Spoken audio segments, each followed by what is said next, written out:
And this is part of what I was thinking walking in today, and I'm like, man, we get to do this again.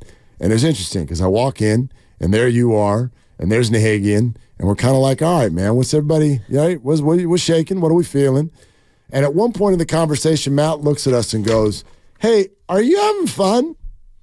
And it's one of those questions where, like, well, I could answer that a bunch of different ways. What if I asked it to you right now? Are you having fun? I'm having a great time. You are? I am. Now, how do you mean that? I mean that in that we have a game this Sunday that involves our team, and that's cool. And it's exciting. Okay. And I love championship weekend no matter what. If it was the Lions and, the Panthers, let's just say, if something crazy happened. A real dream and world. if it was, the Jets taking on the Texans, I'd still be excited. It would be fun. It's 2 football games. The winners go to the bowl, and that's cool. The fact that our team is in it ratchets it up by about 10 times or maybe 100 times. But to what you're talking about, and I know where you're going, there is that slight dark side, like the dark side of the moon part of it, which is they better win. Well, like last year at Philadelphia, I was excited. And if they lost, and the way they lost, of course, is totally different. But let's just say they lost in a normal way where your quarterback stayed healthy and their team just happened to be 3 points better and you lost. That would have sucked, but you would have felt better about it. This time it feels like if they lose to this team, that's Honolulu Blue. But that's the thought I want to erase from my mind. I can only speak for me. Ugh. But let's do this. 888-957-9570. Are you having fun? I want to speak to something that I wrote moments after the Dre Greenlaw interception on January 20th. That was last Saturday night. On January 20th, shortly after Dre Greenlaw finally decided to stop running around. Keep running, Dre. You do you. I wrote, that was the least enjoyable win I have ever seen. Now, you can take that comment 2 ways, and most of the people took it, I think, the way that I meant it in the time, which was, good Lord, that was stressful. Right. That was a little too close for comfort. Other people took it as very entitled and like snooty. I got accused of like being new. Oh, have you never watched a playoff football game before? Are you a casual, Mark? I'm like, people, I've been wearing this gear on January Sundays since the early 80s, okay? So just chill. That's not what I meant. But I also get how you could take it that way. And I don't want to feel that way if the 49ers grind out another win. I don't want to feel like that was not enjoyable. No.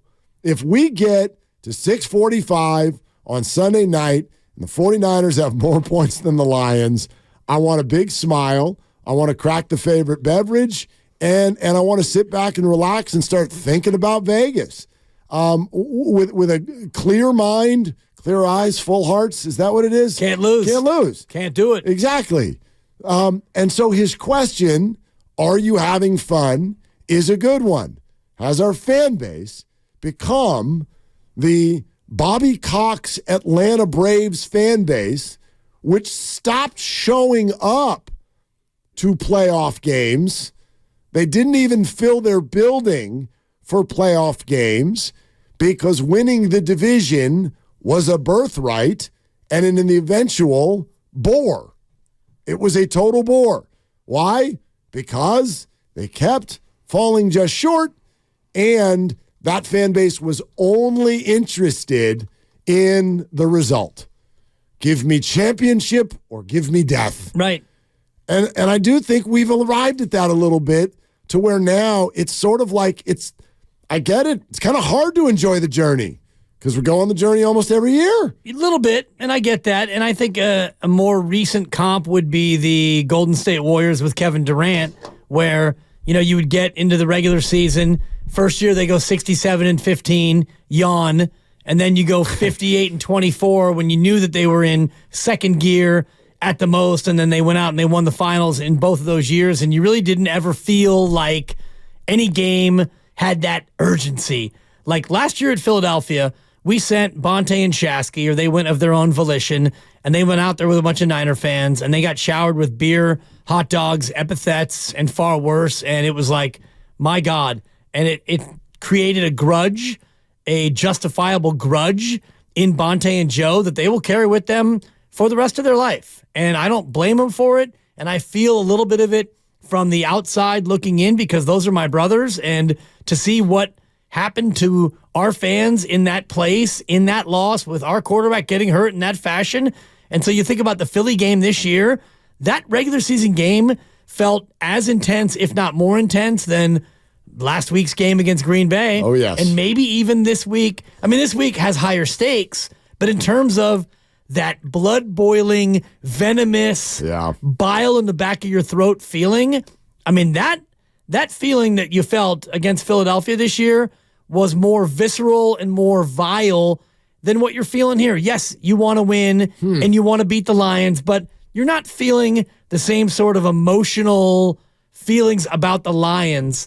You want your team to win. Absolutely. You want to go to the Super Bowl, quest for 6, Super Bowl or bust, all those things. But when Philly was the opponent, you felt a little bit more. It felt a little bit more personal, right? That's a good point. It's a good point because if you go back to early December, it was something I said out loud that resonated at the time because it was such a surprising idea. The idea that the Eagles and Niners would not meet in the NFC title game. Yeah, you were right. Boy, you were right. It was like, oh, God, well, who the hell is it going to be then? And so sometimes when it feels like you're on a collision course in life and then you arrive and then the thing you're supposed to collide with isn't there, maybe it does take a little wind out of the sails. Has that done that for people here? Like the fact that it's the Lions? Is it like, okay. I hope not. And obviously it's fine for the fans. If you're in Section 280, I don't care. I don't care if you're not fired up. I certainly hope that the 49ers are not looking at this like, oh, well, it's not the Eagles, it's not the Cowboys. This doesn't get our blood boiling. It's not the Rams. So, yeah, okay, it's the Lions. I totally get what you're saying. And sometimes it does feel that way when you're surprised when that's the person you thought was going to be there is not there waiting for you.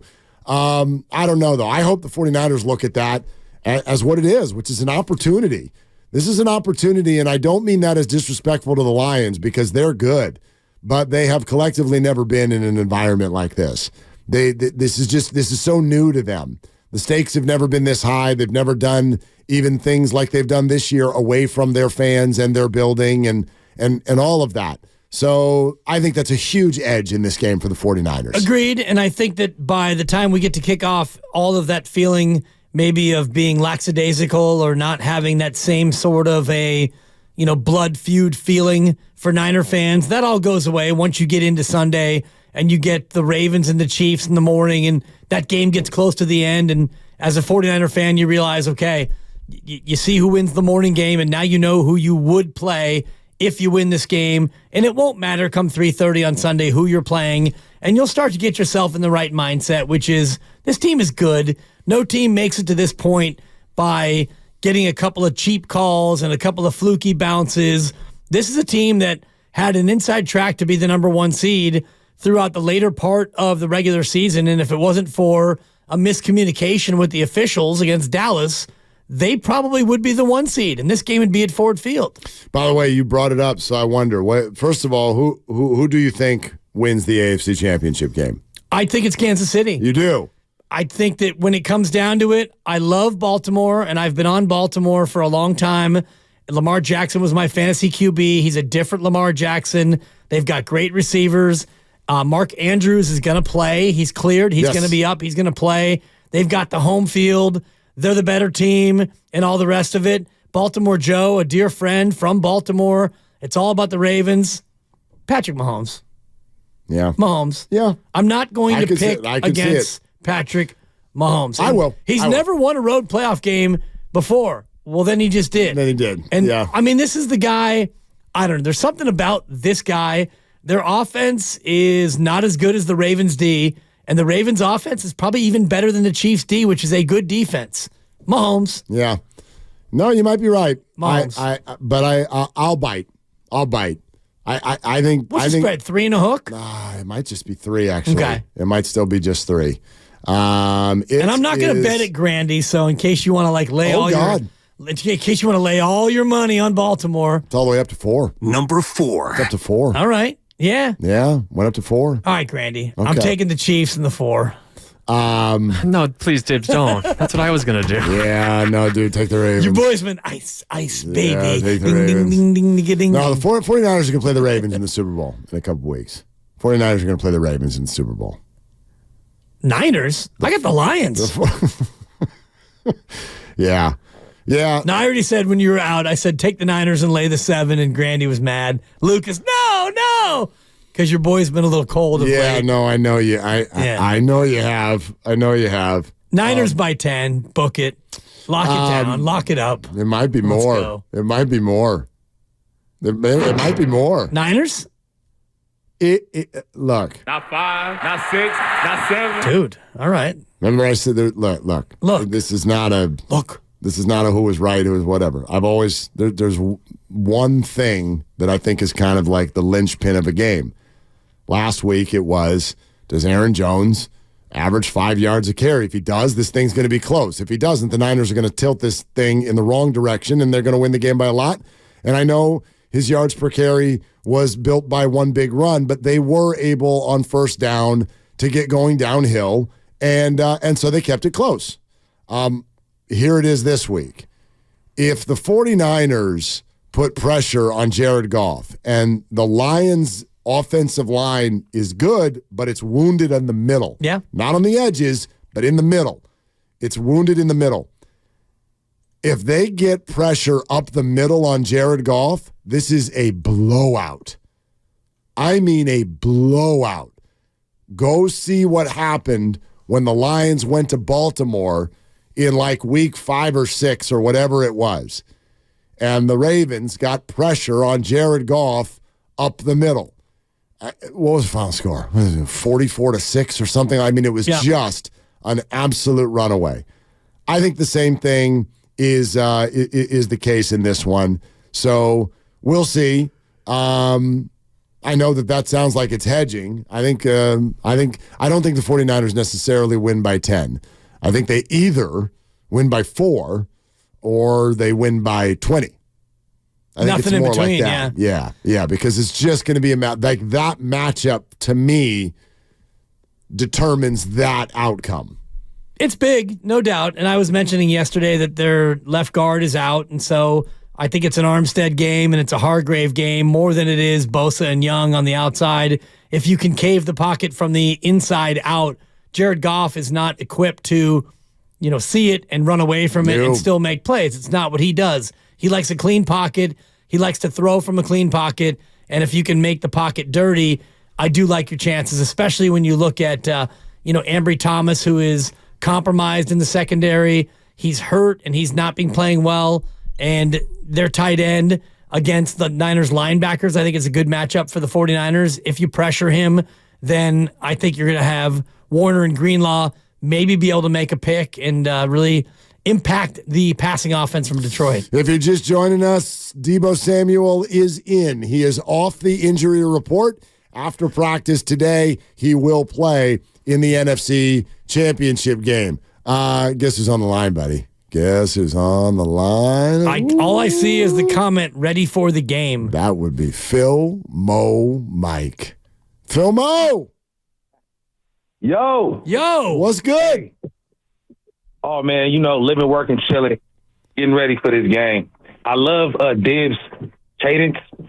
And so I'm going to try to do this tape talking with Dibs' cadence. This is Dibs be talking like this. He be like, this is Dibs. I'm juiced because we are one of 4 teams playing. You know how pathetic and desperate fans wear their team's gear? You guys need to really stop. You guys need to cut it out. Wearing your team gear, save it till after February 11th. If you're not one of the last 4 standing teams in the playoffs, why the hell are you wearing your gear? if the roles were reversed and the 49ers are called the faithful, and, the words were reversed, if we weren't in the playoffs, I would have to delay my faithfulness until the season is over. Also, Mark, I'm happy because Debo is a full go. And that really makes my heart warm because Brock Purdy, as you know, already said that if Debo's there, he feels a lot better. Last point. Somebody mentioned that I seen it in the 95.7 comments. Shout out to the text line. Somebody said that maybe Debo didn't really have a shoulder injury, and he possibly had a concussion, and the Niners were trying to hide it because if they said shoulder injury instead of the concussion, he might have not cleared protocol. Filmo, I'm going to respond to you as Filmo Mike, if you don't mind. And I don't know if you're ready for it, but Willard and Dibs, man, I'm fresh off them trees. I'll tell you what, if Kyle doesn't win, they got to fire Kyle right now. But if Kyle wins, he gets a 30-year extension. He's going to be the mayor of San Francisco. And heck, he'll be the mayor of Santa Clara, too. I'll get at a 3. I'll give your Dibs a 4. Yeah. I'll take Diving that. into the politics. Yeah, I was heavy on the trees. Yeah. I should have gone deeper into you and the trees. That's my fault. Filmo, thank you. Filmo, you're the best. I had a hard time differentiating your Filmo from your guru, from your grandpa daddy. They all sort of sound like Farhan. Grandpa, well. No, I'm kidding. Hello? Yeah. Grandpa Daddy's a little bit different. Yeah, the Grandpa Daddy's like this, a little bit more. A little bit of a mix. Just a little further. Yeah. Just a little further. A little further. Yeah. You're straining a little harder. Straining, yeah. Anyway. Filmo, a little bit more screaming It's involved. always good to hear Filmo. A little bit of a mix of my Butcher Boy and my Filmo. I want to go back to the playoffs. Oh, man. I tell you what, though. This one finally got to a spot for me. And maybe, again, for those of you who don't listen all that closely or whatnot, I've had a crappy health week. So maybe I just woke up and I felt better today. Maybe that was it. But I woke up today thinking, man, are we missing this? Are we missing this experience because we're so jaded? We're frustrated by what's happened. It's all fair. I'm not calling it unfair. Our experience is our experience. And right now, as a 49er fan, it's a little bit difficult to be told you should be excited and thankful that you're in the NFC title game. Because the Niner fans, we're always in the NFC title game. I don't want to just be in the NFC title game anymore. In fact, I don't even want to just really win it anymore. I want to win the one that's in 2 weeks. But does that lead to, boredom is the wrong word, but complacency. There is an indifference to the conversation and build-up to this game that I wish wasn't there. It's impossible for it not to be there. And I think about it in terms of getting great seats at an event, and maybe you have great seats all the time, and you and I are lucky that we have press passes to these events. So you go to a Warrior game, and you walk in with your credential, and you sit in your media seat, which is a good seat, and there's a certain amount of ho-hum-ness about it. But if you're a fan who doesn't ever get to go to a game, like a Lions fan, and then you get tickets where we get tickets for the Warrior game and you're 18th row on the corner, you're feeling differently than you and I would feel because we get to do that all the time. And that's kind of what this is when you're in this spot. Again, it's not so much ho-hum, but you can't be as excited as a Lions fan because it's the 4th time in 5 years. Well, that I get. It's impossible. That I get, but I think that's an advantage for the 49ers. They can be much, much more business-like in their approach. The Lions are going to be breathing harder. Their fans certainly are. They're foaming at the mouth right now.